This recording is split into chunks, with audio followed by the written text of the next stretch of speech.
Hi, I am Rachel, back again for another episode of Yarn Equals Joy. This is podcast number 15. It is December 15th.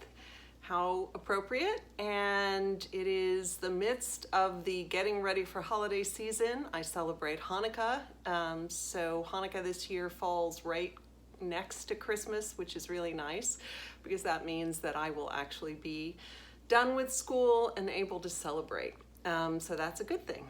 I have had a busy weekend grading final exams and trying to finish up some gift knits and trying to get things organized for this podcast, which takes a lot more time than I always think it's going to take. So I am happy to have you with me, and if you've been here before, I'm incredibly happy that you have come back.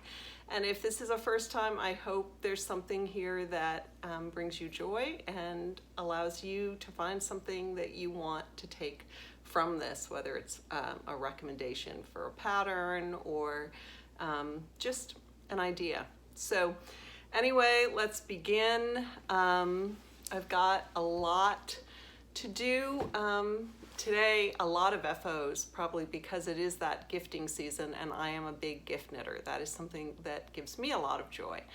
So let's just dive in. Unfortunately, the first gift was given at the beginning of the month to my sister, who has an early December birthday, and I had shown them in process on the podcast before. They were the Hermione's, is it Hermione's Everyday? I think Hermione's Everyday socks done in the Primrose MCN. So they were, which is a merino cashmere nylon sock yarn. So it was super, super soft and squishy, and you know, neither of my sisters really knit or are craftsy, so it was fun to gift it, and she seemed really excited to have a pair of hand knit socks, which if you don't travel in circles where people knit you socks often, it is kind of a special thing. So I was excited to be able to gift it to her. Okay, the next, let me just look at my notes so I don't forget everything that I was supposed to tell you.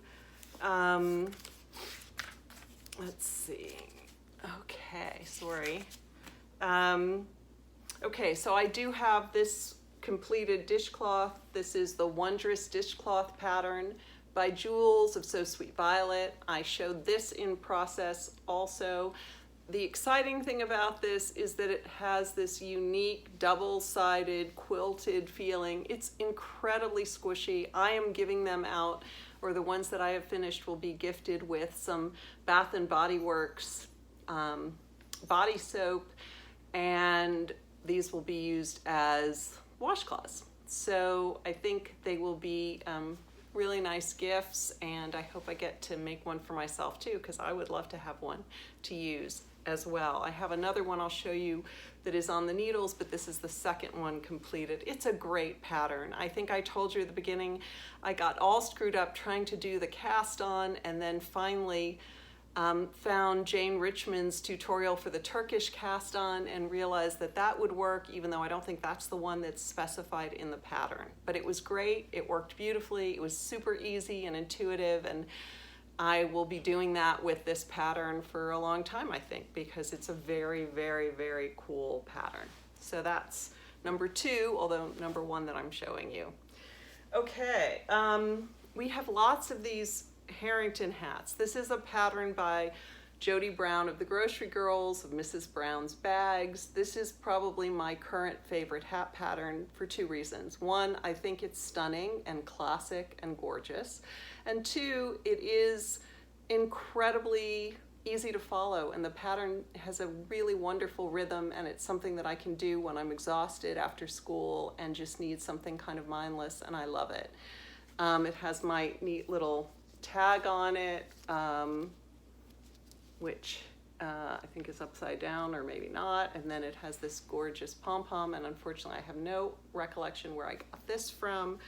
I did try that trick where you put a button in, and so there's a button inside and the pom-pom is attached to that, so it's totally able to be removed. But I think that, yeah, it's a cool hat. Really pretty. I think that I have a too big button, so I may need to make a change to that.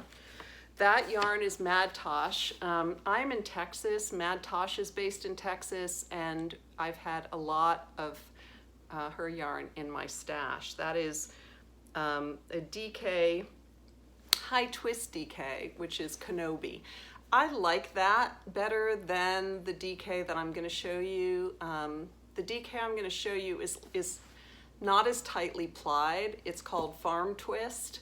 And I've decided I really prefer a tightly plied yarn. I just love the way it looks. I love knitting with it.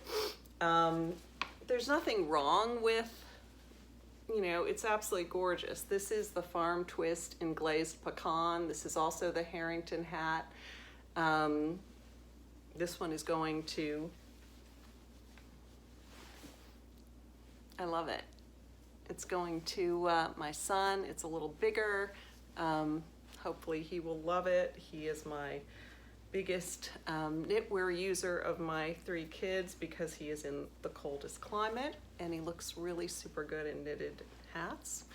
He also requested the next item. These are both being taken up to New York for him this week. And that is these fingerless mitts. He had been using a pair that I made for, I guess, a year and a half and just lost one and was really sad about that and asked if for his birthday, which is tomorrow, he could have another pair in a brown color. And so that's what I did. This is called the basic fingerless mitt pattern. This is also Mad Tosh in Farm Twist, but this color is called Coffee Grounds. I love this color. I love this pattern. These are basic, easy fingerless mitts. I have been making these really since I started knitting again last couple of years, and even when I really didn't know what I was doing, I was able to figure these out, and they kind of stayed one of my favorite patterns because they have this ribbing, so they have this really nice ability to kind of hug your hands. They're really, really, really pretty. So I love this color. What is weird is that I really thought that knitting with this yarn, which was, as I said, Mad Tosh Farm Twist, and this, which is Mad Tosh Farm Twist, I thought that this was the regular DK. I thought this had a tighter ply, and it doesn't. They're both Farm Twist. I can't explain why one felt different than the other, but that's that. And my final FO for today is my big FO, and that is my aunt's 80th birthday shawl, which I needed to finish because we are going to give it to her in a little bit in San Francisco. And it is Helen Stewart's Rock Pooling Shawl pattern. It is my second version of this shawl, which tells you how much I love this pattern. I think hers came out beautifully. It's really big and squishy. The colors are gorgeous together. It is, let's see, it's a nice and knit DK Luxe in a color that I don't know what it is, but that's the sort of the grayish color, I think. And then one of these is Mad Tosh DK in Undergrowth, and one is Cousteau, and I'm not sure which is which, but the nice and knit is a gray that has some sort of greenish tint to it, and so it's a little more subtle than mine, if you remember, which was kind of pinks and yellows.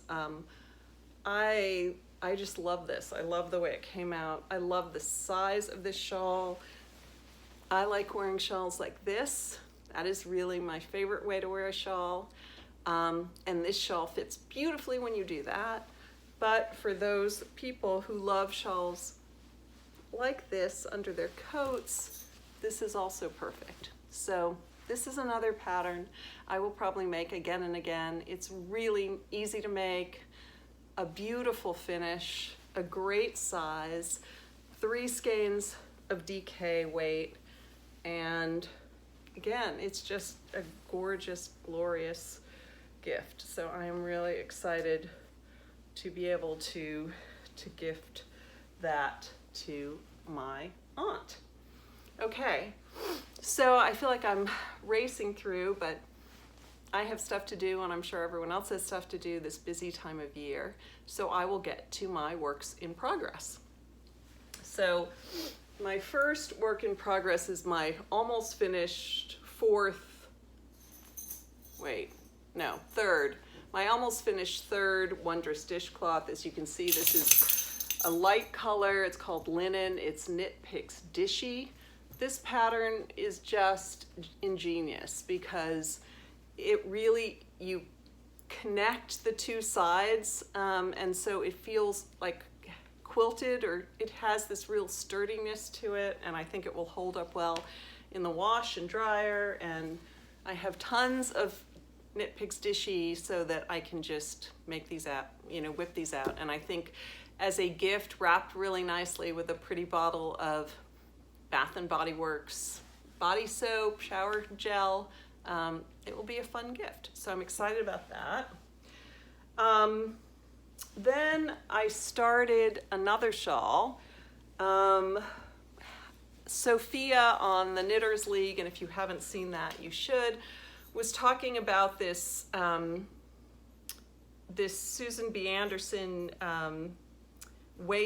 yaza weigh it shawl, and I thought, oh, I have that in my library. I think I bought that pattern because I have a couple skeins of yaza, but it doesn't look like I remember it looking. And then I looked on Ravelry, and there were different versions of it, and of course the one that Sophia made I liked, and it wasn't the same, so I bought that version. So as I said, it's a Susan B. Anderson pattern.